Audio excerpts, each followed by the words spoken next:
Sosial müavinətlər artırıldı. Prezident İlham Əliyev bununla bağlı fərman imzalayıb. İyulun 1-dən müavinətlərin məbləğləri qeyd edəcəyimiz kimi müəyyən edilib. Orqanizm funksiyalarının 81-100% pozulmasına görə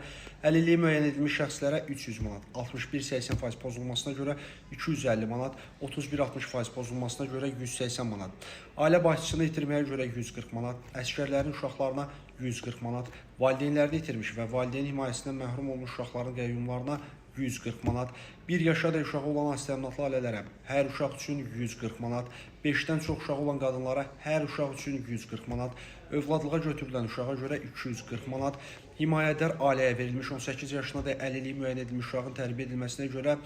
6 yaşa qədər 500 manat, 7-13 yaş arası 600 manat, 14-18 yaş arası uşağa görə 650 manat, uşağın anadan olmasına görə 600 manat, dəfn üçün 600 manat.